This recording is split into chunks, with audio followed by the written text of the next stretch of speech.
Ah. Take this off record. Onto record.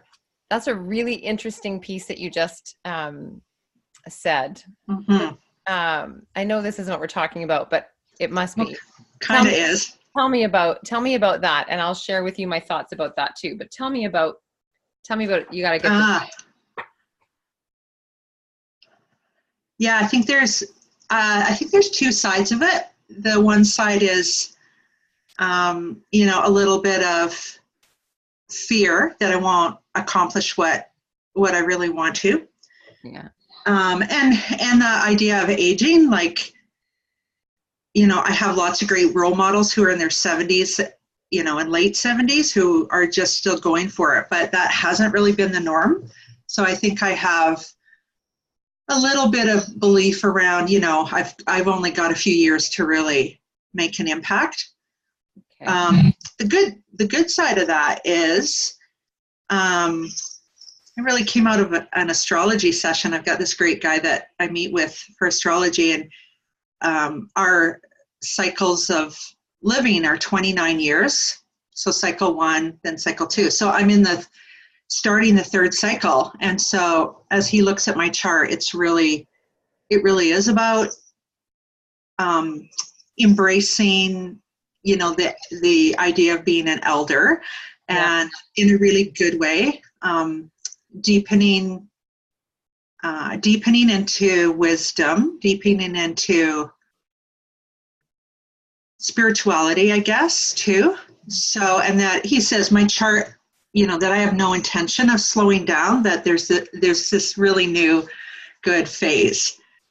Okay. So, can we go back to, so first off, there was a piece that you said I thought was really interesting. So I'm just noticing my hair is like doing this, and I'm like, oh. You have a bit of crazy curly hair too. Me too. Totally. Yeah. So you only have, what did you say you had? There was only a couple of mentors in your life that are in their 70s and kind of still going. Yeah. Mm-hmm. Like, I don't mean alive going. I mean like still going. Yeah. You got a couple of those. Yeah. I want to make sure I heard that right. Yeah, actually 3. One's turning 80 this year. Okay. And are they mentors for you? Like, do you watch them and go, yeah, I want some of that? Yeah, they have been to varying, to varying degrees. It's probably more like a friendship now, but definitely very impactful in my life. Okay. So here's what I know about those moments. When the moment comes that you no longer have a mentor, when that moment comes and you look out and you go, oh gosh, my mentors are more friends than mentors, or there isn't someone that you're looking at, when those moments happen, and they do, and they're supposed to happen, it's because you're the mentor now. Mm-hmm. Yeah, I love that. Okay. I hope so. Mm-hmm. Well, it is true. Yeah. Which is directly connected to the call to write the book too, right? Mm-hmm. So there is that piece. So I just wanted to reflect that. Yeah, that's good. A seed plant, right? And and whatever that phrase brings up for you, not that it has anything to do with your book, but it has everything to do with the journey of the creation of the book. When I say that's because you are the mentor, and whatever comes up for you around that, that's the personal growth part of this journey. Mm-hmm. Okay. Mm-hmm. Okay. You are the mentor now. Let me make a note of that. Okay. So the other thing I wanted to ask you on this, running out of time, or time goes fast, third cycle, I have a piece coming, sort of arriving around the elder piece. But I'm curious, so impact, tell me about what that impact actually means to you. That impact that you want to make sure that you don't run out of time to make that impact. What is that impact?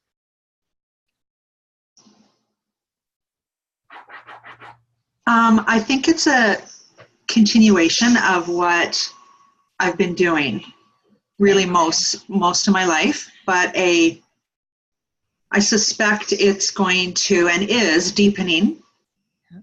And I think a deepening within me. So I think some change, some shifting, and maybe letting go of that this is me and ego, and more this is important.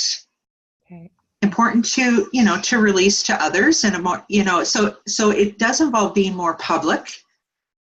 And just embracing that. And I think embracing, so this is coming up as I'm writing my book, embracing more what is my message, and that, and this isn't in an ego way, but bringing what is the expert parts of me forward, and not, like, for example, I was writing about forgiveness, and I was like, okay, I wonder what other people say about that. And then I'm like, no, I don't need to. I'm just going to listen and just write what I think, because that's what everyone else does too. It's not necessarily fact or truth. It's truth for them. So, and I think in a way, it's focusing. Okay. So let's go back to the concept of time, because so I'm hearing the journey, and certainly from the work that you do, it makes sense to me that the filter you might hear my questions through as well are through the journey. And I specifically want to come to time. Time is running out. And the impact that you want to make on the world in this time. So if there was no journey, like if the journey didn't matter, if I could do this right now, what is that impact that you're like, I am not going to die without this?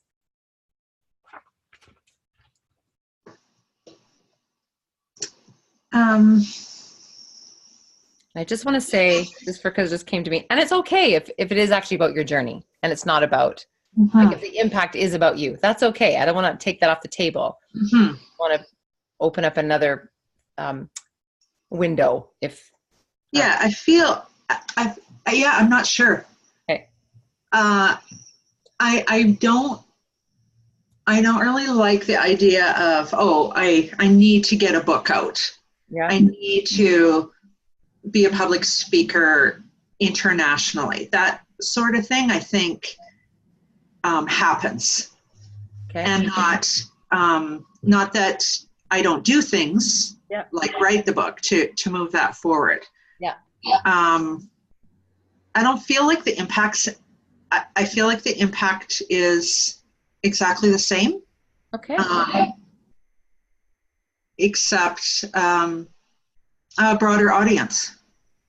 Okay. So let me see if I'm hearing this right. So this conversation about time moves fast over 50, and you want to make sure you get this out.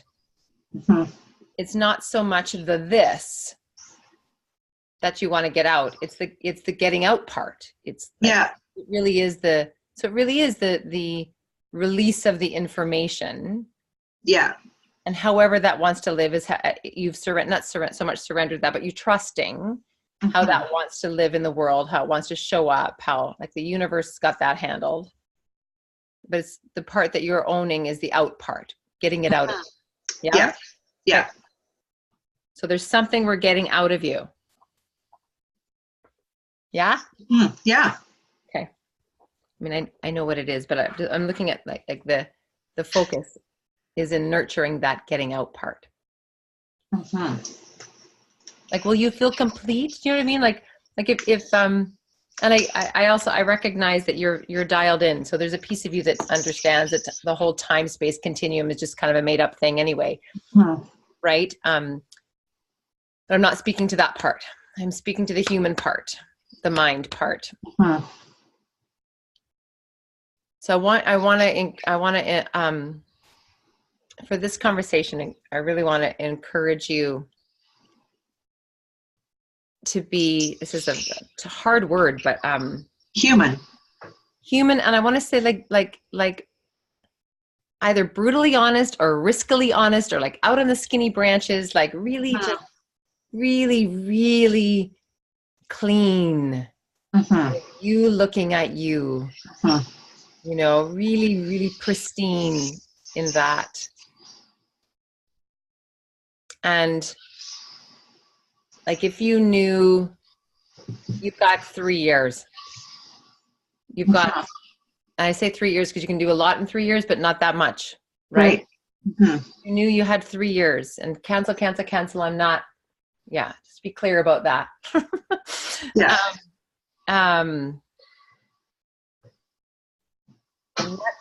What is like so deliciously dire for you about this, about your time? And it doesn't, you can even answer and have it not be about the book, because we're shaking up the box a little bit. Like, what is deliciously dire for you?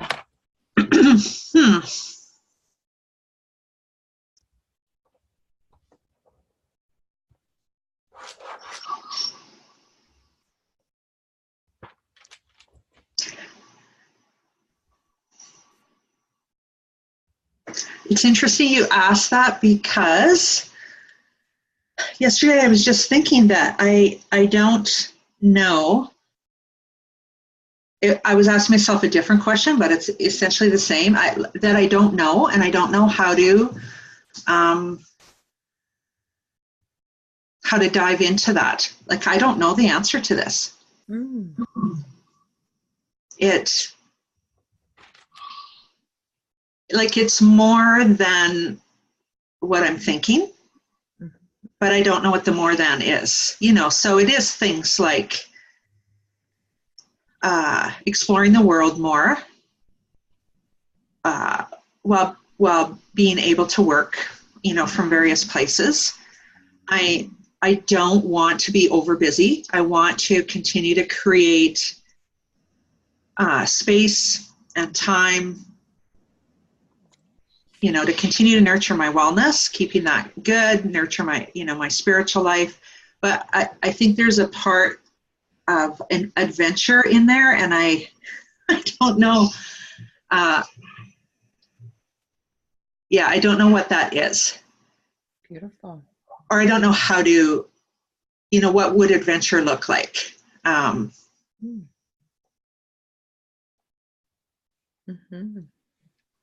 Mm-hmm. Mm-hmm. And while stuff happens, with my business or my service, I would rather call Yeah. it. But and along that line, Yeah. the deliciously dire.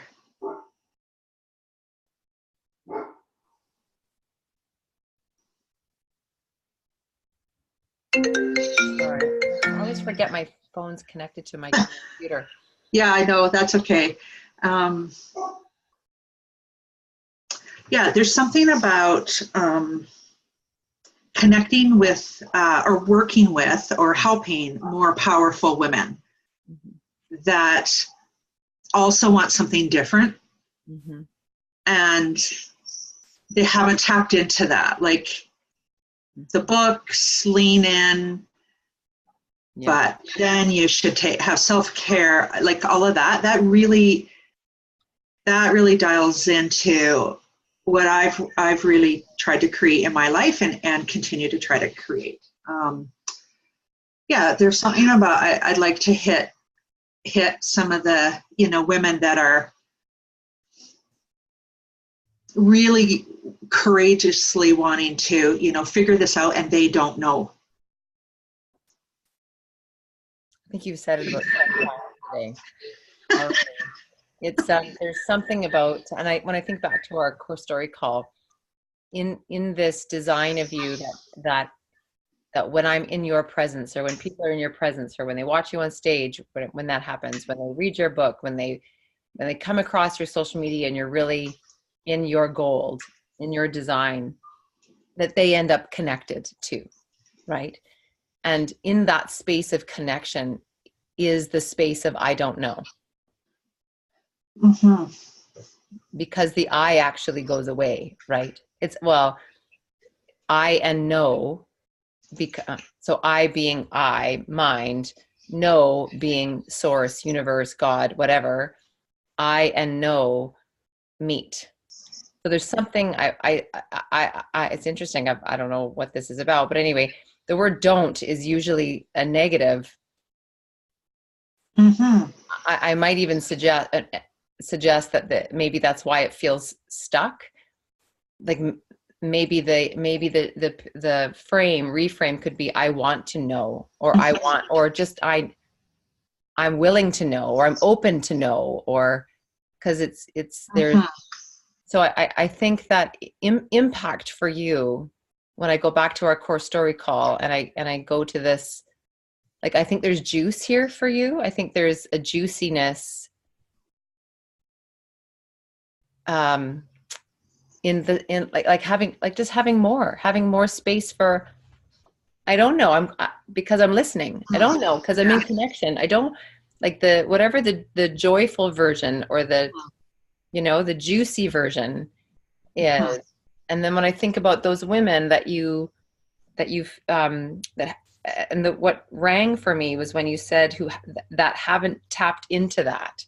It was actually tapped into that jumped for me, that because you create possibilities for people around you to tap in. And so what I'm hearing is that the deliciously dire is simply just more like moreness, more like fulfilling your own connection. Mm-hmm. And even that word fulfilling doesn't resonate, because even I play in the game that there is no measurement. Yeah. Right. So, but there's, like, in your own walk of this planet, you'll be able to ask yourself, did I open as far as I knew how to? Yeah. Did I connect as richly as I could in the time I had? And so there might be and this is your book, there might be there might be something that you're giving your reader where they can tap into their own experience of their fullness in that connection, so that because we all in this human form need some kind of measuring stick to know if we're on path or off path. And it doesn't have to be full or empty, and there's that enough thing again, right? Because we want to know that we're getting your material in the book. We want to know that we're actually getting it. Mm-hmm. So there's something, it's like when people read Eckhart. I can't listen to Eckhart, he bores me to tears.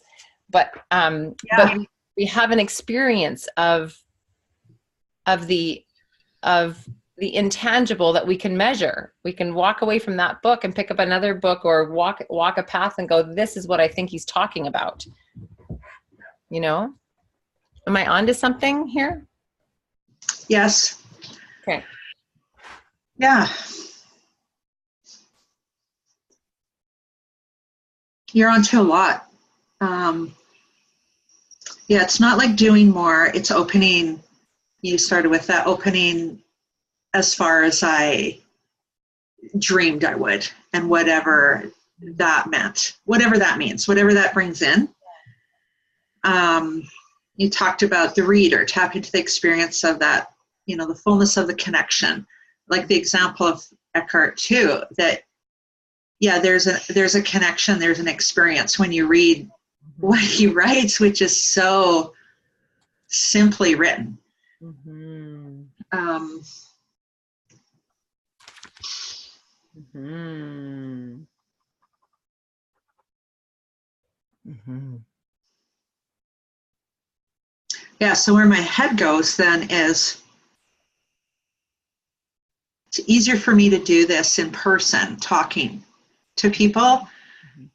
And then how do I trust that gets out in the written, on the page? Mm-hmm. Mm-hmm. Mm-hmm. Well, what's beautiful about that is that's probably a Mary Beth conversation. That the answer to that question is easier for me to do this when talking to people. How do I get that out on the page? Right? She's very she's very good at brainstorming lots of different ways, things to try. Good. So that's good. Okay, beautiful. So I think we found it. So we'll switch gears and go into, I'll ask you, what did you want to achieve today or accomplish today? I'm always listening for what's the space telling us. What's the space want us to know? And so, for example, this morning I was on with somebody and it was unbelievable that we had landed this image of this story of this spider had come up in a previous call.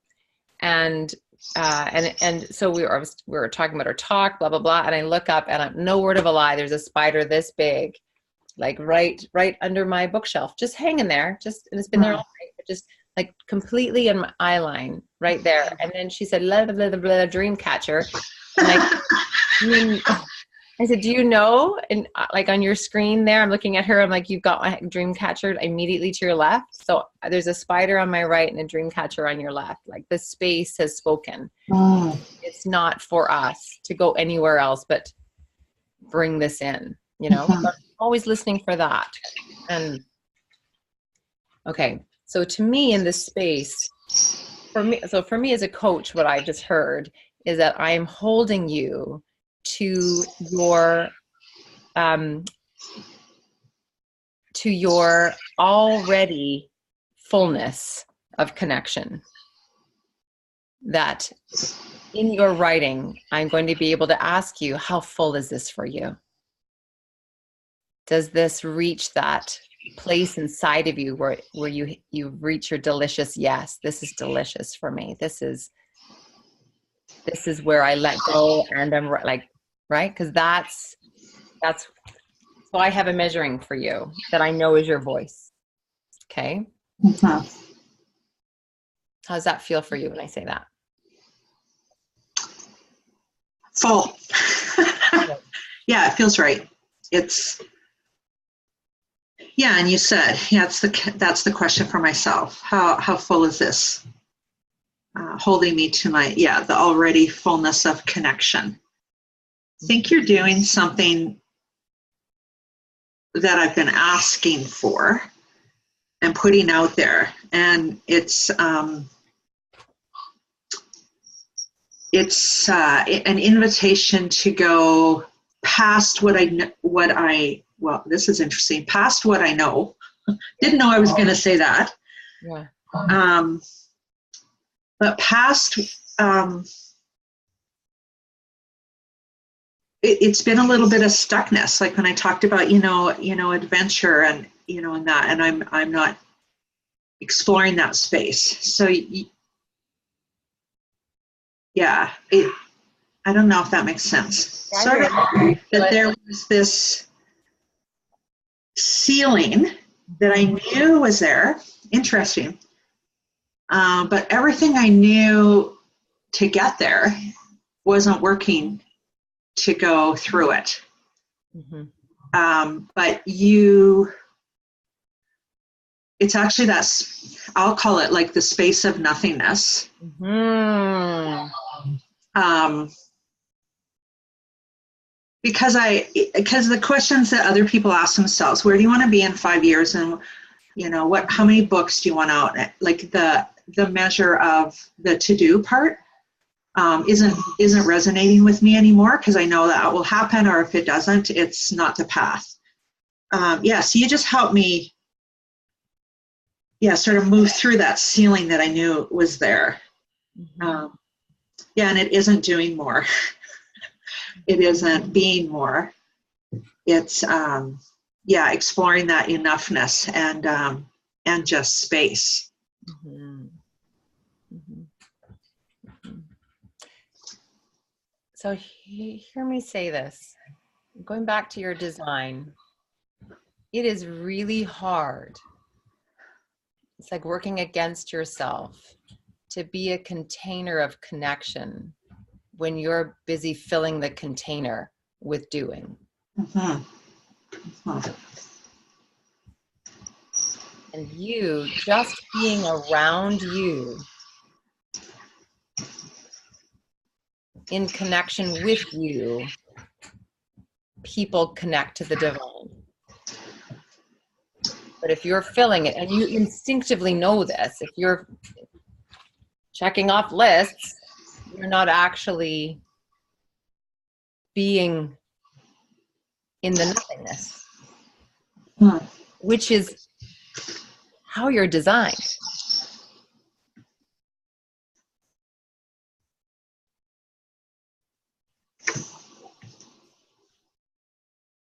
Yeah. That's where your writing is going to come through too, is in that land of nothingness. Because I watch you do it. Because now I can see you, right? Just as you can see me, you're going to watch me because we speak a common language. You watch me do it too. You're like, oh, there she goes. She's in the land of nothingness, collecting information. And I watched you. Your body changes. You tilt a little bit. And you're like, and there she goes. My head spins around. Yeah.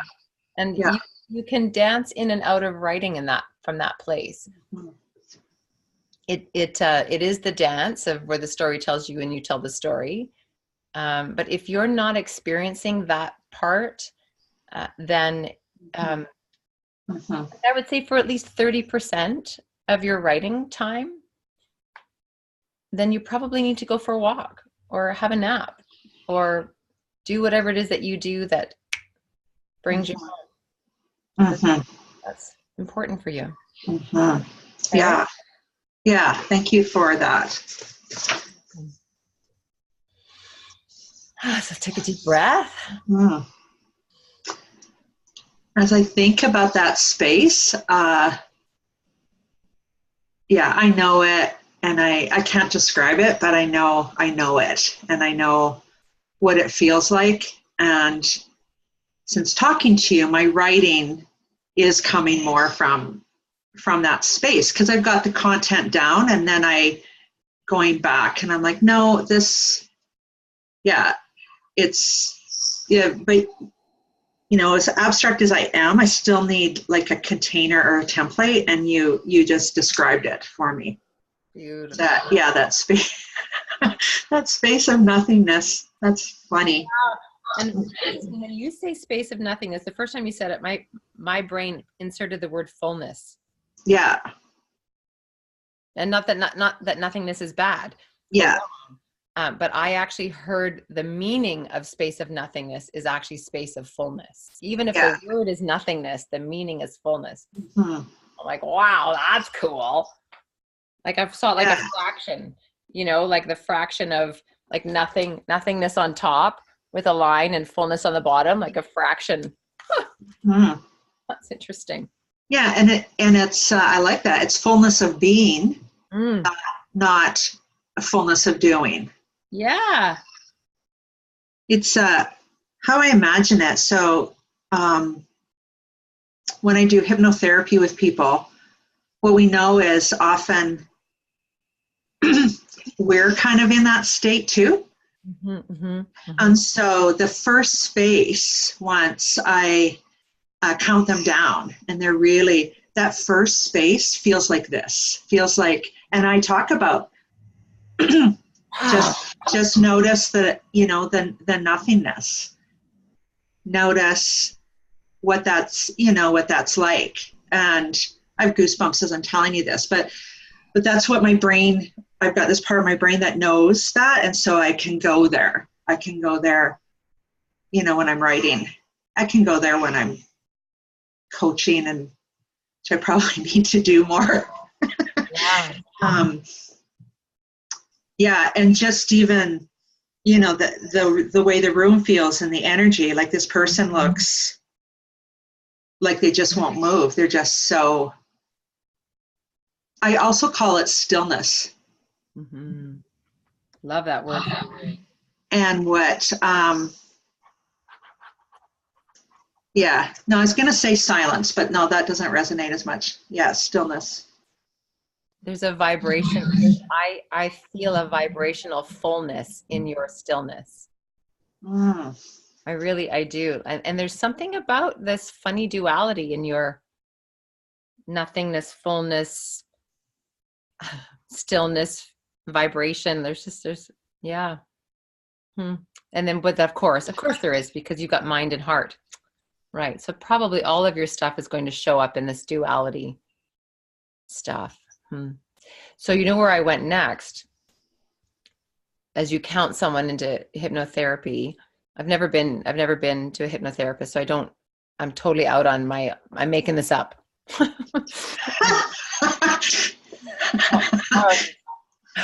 But when I heard you earlier say, when I asked you about impact, and you said we got to this place of fulfilling, or you know, the richness of this space in your life. Did I touch my richness? Did I, you know, expand into that? And then you said, oh, you know, this feels like step one right now in hypnotherapy. So then I immediately went to, if she's going to touch her fullness, does she, how many layers are there? Are there 3? Like, how many layers are there to hypnotherapy? Like when you're counting, I don't know. Like, do you know? I mean, I'm sure you know, but have you ever thought about, like, I'm sure you intuitively, physically know, but are there actual layers, or like it takes 6 states to get to, I don't know, to get to that place? No, I've never thought of that. I mean, there's layers to people that show up in hypnotherapy. That's really interesting to use the word layers. I'm gonna, my friend who's also a hypnotherapist, and we really resonate. So we'll just work on each other, and it's really great because we just explore the unknown. We explore. It's really safe to have whatever shows up. Did you hear what you just said? Yeah. We explore the unknown. Explore the unknown. Oh my gosh, we're in the land of the unknown again. Yeah. And you do it together because you feel safe. Yeah. Okay, sorry to interrupt you. Yeah, that's really good though. Yeah, one session recently she did with me. I did move through layers. It was all about layers. So I'm going to go back to my notes on that to refresh, because each place was different, and there was different energy in each place. And I think there was about 6 I explored. But we also, it's so interesting you say this, we also said, wouldn't this be interesting to use with our clients? Like, we'd never done that before. So what we explore with each other, then we bring forward in our work. Actually, the very lowest level was kind of nothingness, just space. And it was interesting. There's different energy, as I said, but there was different types of beings in each one. Angels in some, and I don't know what else. I'll go back to my notes, but this is really. There were different types of beings in each layer. Yeah. Wow. Yes. Wow. So cool. On like a super geek listener level, I'm like, that's so cool. Yeah. Because you listen with curiosity. Yeah. Oh yeah. Okay. So going back to what you said about connecting with the women who haven't tapped into that. So this is now I'm back to the book. So like I get the piece that's so alive in you, and I get the piece that is on your path to walk in this life of yours, of did I touch that vibe, that fullness, right? So I get that.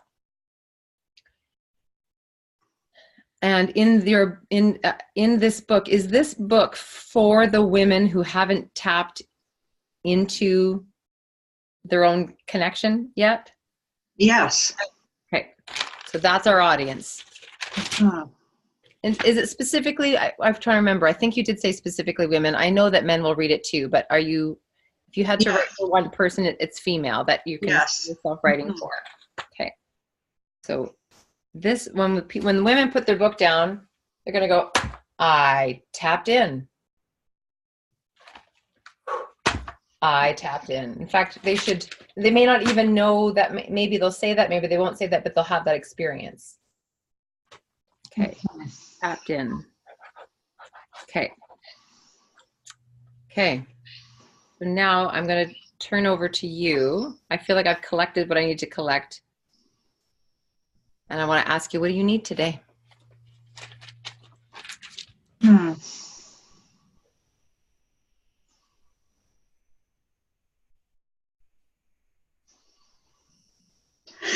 need to rewrite it.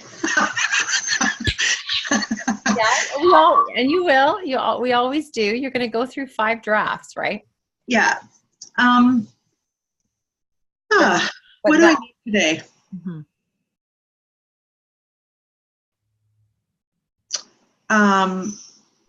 What I take from the conversation with you is because I do create space for myself to do nothing, but the thing I'm going to add is a bit more intentionality around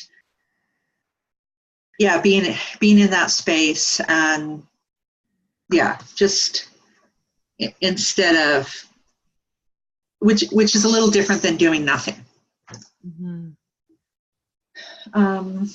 In terms of, so this is a practical question, in terms of my book, so I didn't send in what I had. I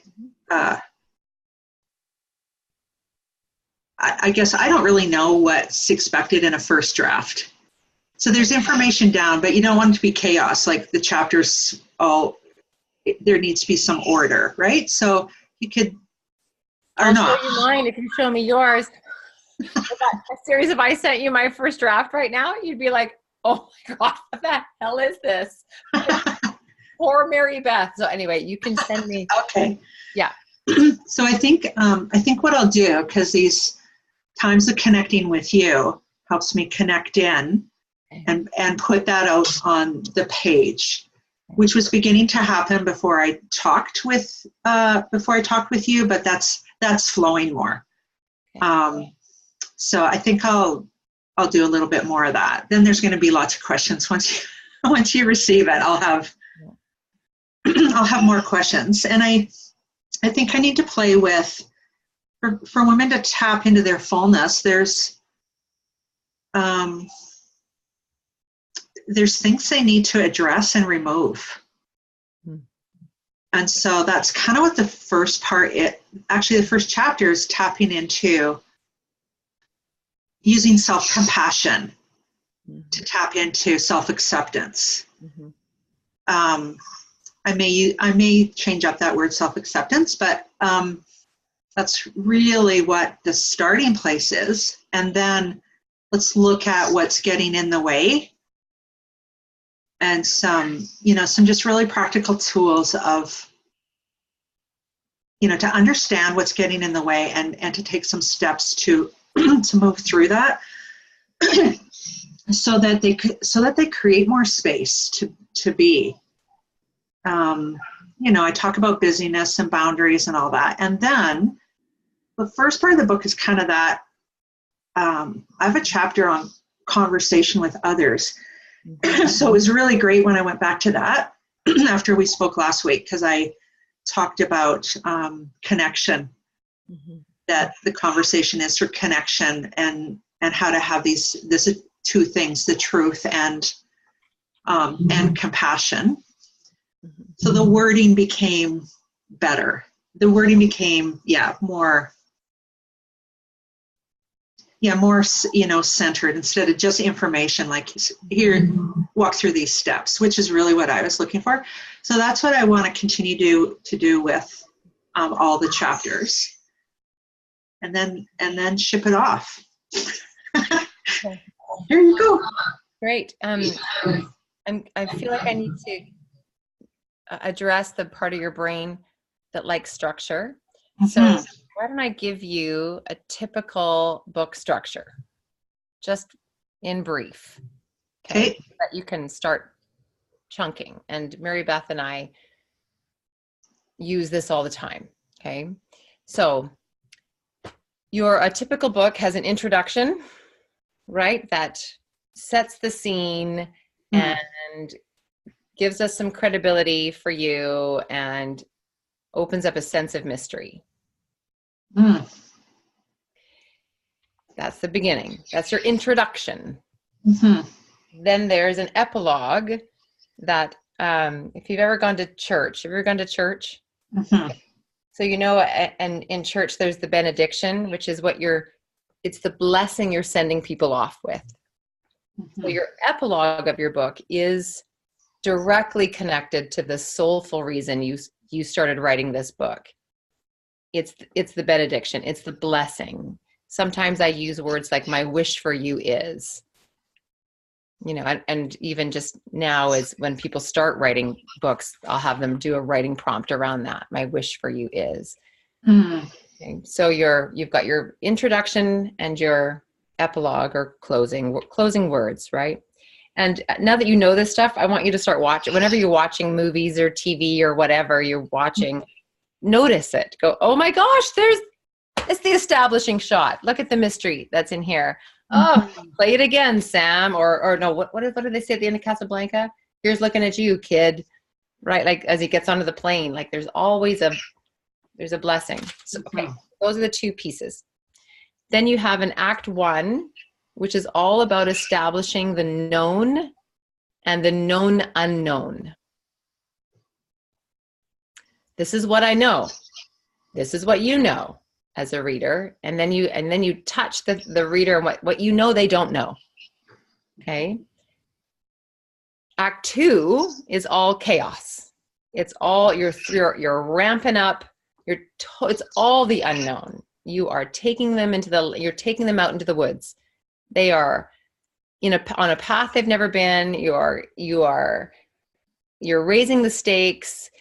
By the end of Act 2, they're going to feel like, I can't take this anymore. Oh my gosh. What? And then Act 3 is the new known. And in between these acts are turning points. So your turning point from act 1 to act 2 is usually, I can't do this anymore. So, which is interesting because you said things they need to address and remove. There's your act 1. I can't do this anymore. There's stuff you got to address and remove, right? Act 2, the end of act 2 is it's the ramp up to the climax where it's like do or die, you know, where it's another version of I can't do this anymore, but it's not quite the same. It's like it's too much. How do I oh my gosh. And there's like an epiphany. I see the light, you know, but before they get to the light, they're like this, oh my gosh, I'm so confused, right? So there's a turning point of acceptance of new knowledge. And then we have, you know, act 3, and then the end of act 3, and sometimes we call the epilogue kind of like act 4, right? The blessing. The turning point between act 3 and act 4 is a deepening, like it is the connective place where they relax. I don't know if you've done any attachment theory stuff with kids, but it's that whole traffic circle that you can't affect change in chaos. You can only affect change in rest. And so with children, the example is they want the cookie, the parent says no. And it's only when after the child's done negotiating and all that stuff, it's only when they hit the wall of futility, I'm not going to get the cookie, have their tears, grieve that they're not going to get their cookie. And then after the tears, they're actually in rest. And in that rest place, change happens. And so it's the same thing in act 3 of your book. So between act 3 and the epilogue is the reader lays down, has their grief of their old patterns. Wow, that will actually never work for me anymore. And I'm so sad. And then the light shows up, right? So that's a basic structure. So as you're putting the stuff together in your draft, if you feel free to have it not make sense, but stick it in the places where you think it now goes. Another thing, because I haven't seen your manuscript yet, but another thing to consider is sometimes the middle is all the how-to part. You can look at it that way too. All the steps happen in the middle. Can I ask you, in your book, I think you did tell me a little bit about this.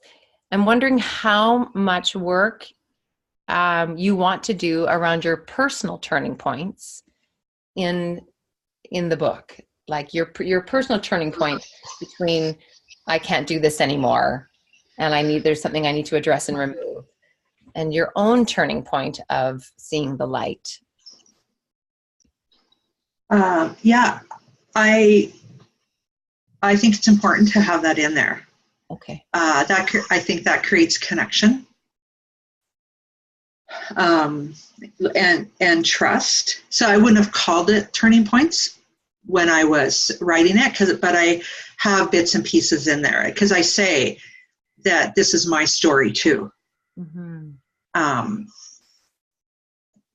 I can't work separate from my story. Okay. Yes.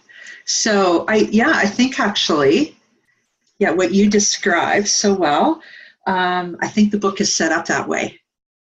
The deepening needs more, in a good way. But the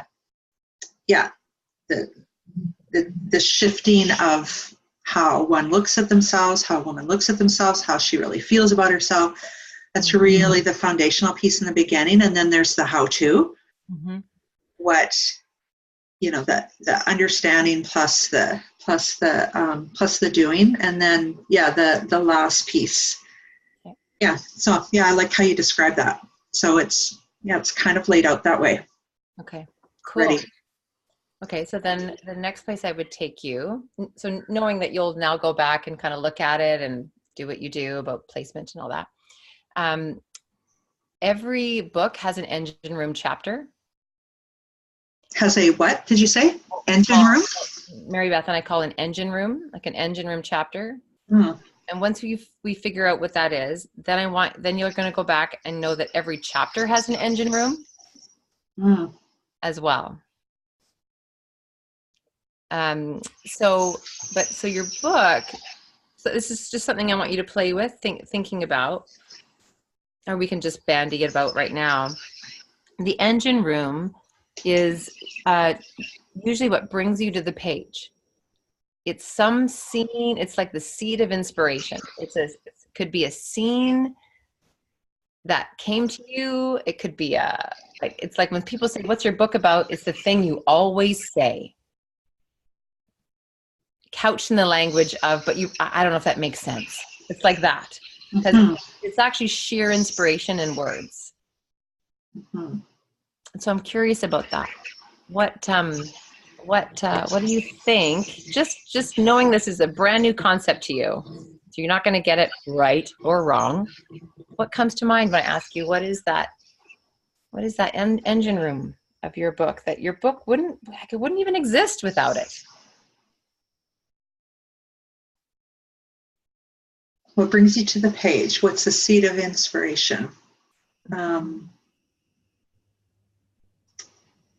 So the engine room, the metaphor is the engine room drives this forward. The engine room, okay. A little bit of the why, I guess. Yeah. So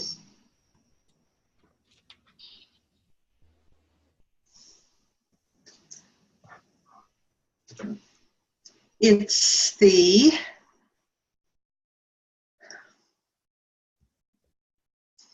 a change that I've experienced myself first, and then brought it forward in coaching and counseling sessions and in workshops. And it was when you think about the knowing and the unknowing, at first it wasn't like really knowing that this is going to work. This is going to bring people to where they want to get. But in the expression of it and people doing it, me doing it, the practice of it, that's what really deepened the knowledge. So the reason is I would not be even close to who I am without every one of these concepts. I would not even be close to who I am. I like health-wise, there's really important health pieces in there that, like, it's holistic, the physical, the mental, the emotional, and the spiritual. There was pieces that were more dramatic that shifted me, out of a bad place. But all of them work together. And the fun is that I have work that what I'm learning, I can share. What I'm learning, I can share. And what they're learning, they share back to me and increases my learning and knowledge. So actually, I would say these concepts probably saved my life.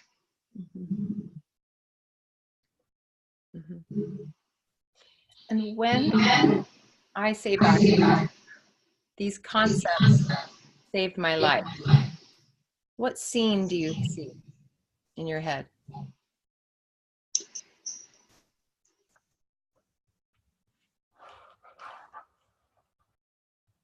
Well, this is emotional. I see, where I was and how hard I was trying, how hard I was searching. It was really hard. Yeah. There was movement, But it was, it was just really a really hard path. And then getting to a place of well enough, I'll say, so that I could dream. I could think about, expanding work and, fulfilling personal dreams. Whereas before, my, probably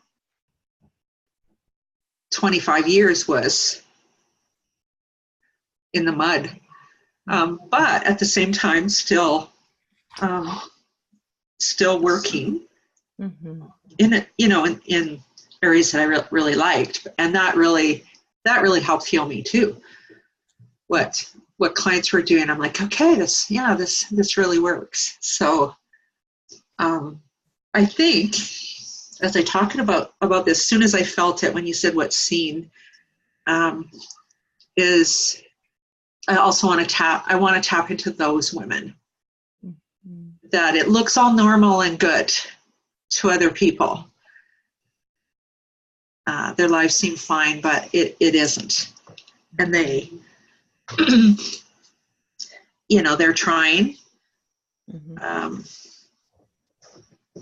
But, things aren't coming together. They don't have help. They don't have support. Great. So you have a writing assignment.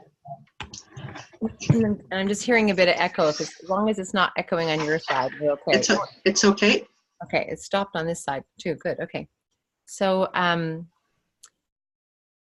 the feelings were really so true. I don't mean true like false true. I mean like so full in there. And I notice, I think because you are designed as a space, you're designed to be comfortable in the nothingness, that it's very challenging for me to see anything, like to hook into a scene that I can take away with me, that I can relate to.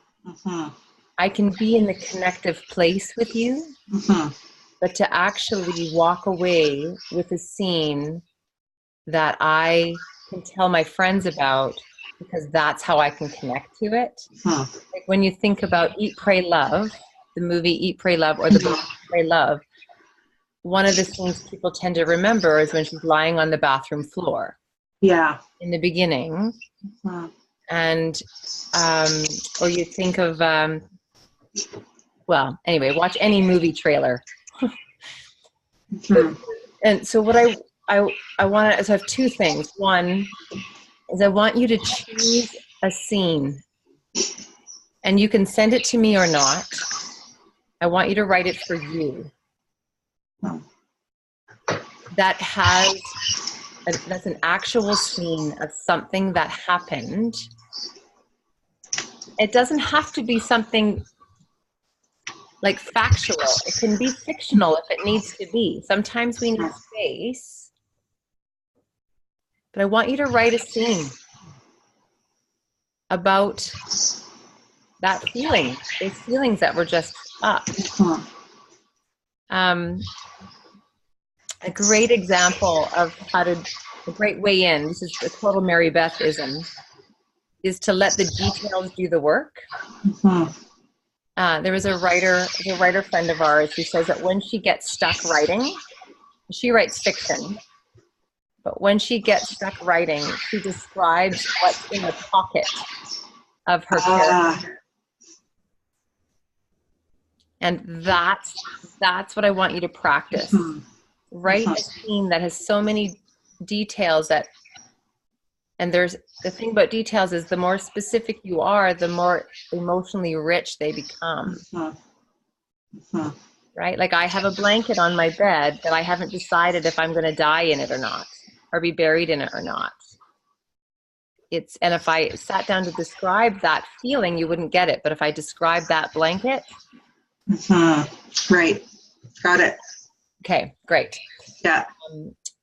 And to help you get there if you want to, is watch some movie trailers, just because movie language, cinematic language, they write in pictures. Yeah. Yeah. Okay. Write a picture. Right. You know what? That's it. That's it. Write a picture. Oh my gosh. I'm stealing that. Yes. You basically said it. Oh my gosh. That's brilliant. Yeah. And it's going to, I suspect that that's going to be a very, very important way for you to get this book out of you. I think you're right. Okay. Right. So I gave you 2 assignments. One, to write the picture. What else did I say? Oh, this isn't really an assignment, but gave you some ideas about Act 1, Act 2, Act 3. Yeah. And that's it.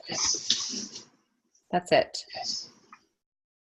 I'm not going to give you too much, but over time, I'm going to send you some engine room stuff. I want you to kind of jump into this on your own first. But then Mary Beth and I have a whole piece of our workbook we can send you on engine room, because it's really fascinating. The engine room becomes your own drive too.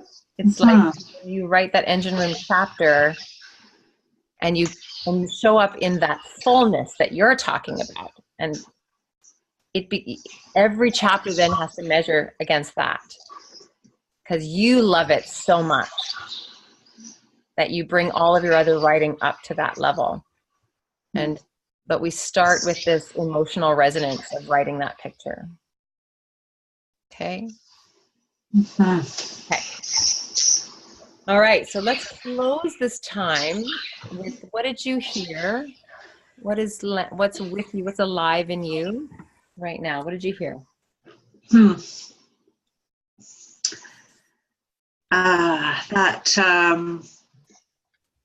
That nothingness space, that's fullness. You reflecting back that I'm the container.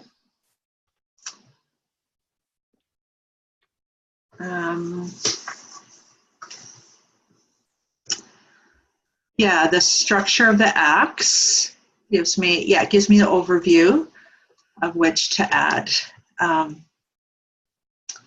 of create structure. And then the last piece, really, instead of telling the emotions, describing the scene. Write the picture, which ties in, to the engine room.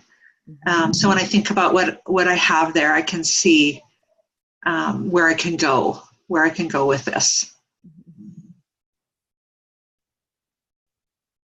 That's how you create. That's how you create the story, the connection, which was, it's a missing piece for me. Yeah, very, very. Beautiful.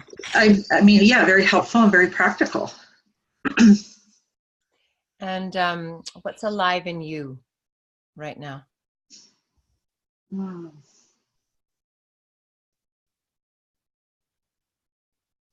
I feel really tired. Connecting to the feeling of what I've experienced, what I've lived. That's there. And it's hard.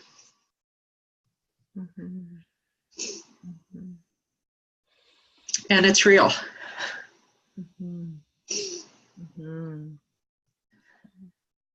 Okay. Well, I acknowledge you for your courage, for getting on the path in partnership with this story. You're on it now, for you and for your reader. And I want to acknowledge this piece that you've just let me see, that I could sense before, but you really let me see it. something was very, very hard for you at some point, and it's very tender.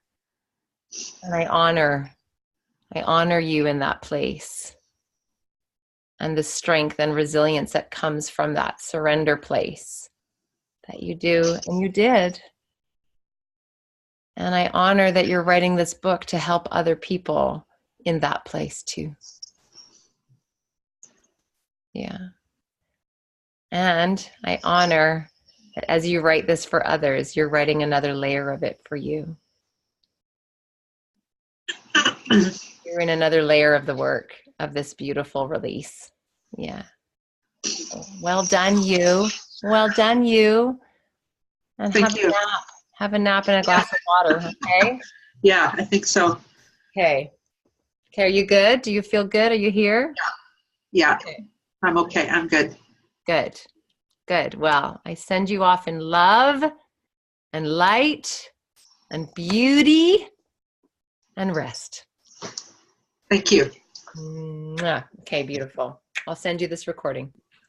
Okay. Thank you again. You're welcome, honey. Ciao.